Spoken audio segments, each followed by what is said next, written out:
অনুপ্রেরণার আরেক নাম থটস অফ বিল্লাল ভাই। এখন হয়ে গেছে ভণ্ডামির আরেক নাম থটস অফ বিল্লাল ভাই।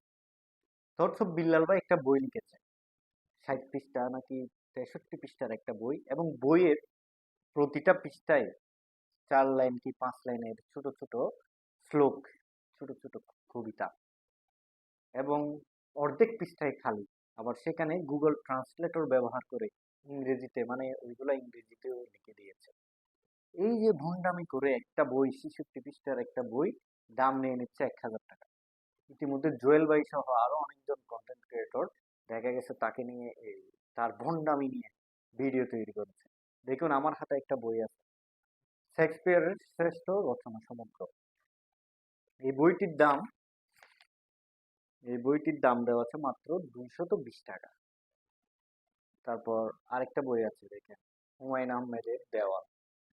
হুমায়ুন আহমেদের দেওয়াল বইটি রয়েছে, এই এই বইটির দাম হচ্ছে 380 টাকা। আরেকটা ইসলামিক বই আছে, বুনিয়াদ তালিবিন। এটাতে আপনার কোরআন হাদিসের বিভিন্ন লেখনী, বিভিন্ন কথাবার্তা রয়েছে। এই এই বইটিতে প্রায় পৃষ্ঠা সংখ্যা হচ্ছে 392টি, এবং এই বইটির মূল্য লেখা আছে 600 টাকা। দেখেন, এত মোটা একটা বই, দাম লেখা আছে 600 টাকা।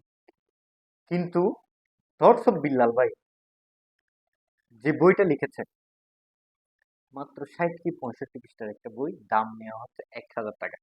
যেখানে বড় বড় সাহিত্যিক, কবি, লেখক, এদের বই পর্যন্ত, মানে রবীন্দ্রনাথ ঠাকুর বলেন, কাজী নজরুল বলেন, সমরেশ মজুমদার বলেন, কিংবা শরৎচন্দ্র চট্টোপাধ্যায়, হুমায়ুন আহমেদ, জাফর ইকবাল, এদের বই, মানে এরকম, মানে জ্ঞানী গুণী লেখকদের বইগুলো পর্যন্ত মাত্র 200-250 টাকা, ক্ষেত্র বিশেষে। যে বইগুলো একটু বড় পেজ বেশি, এগুলোর হয়তো দাম বেশি।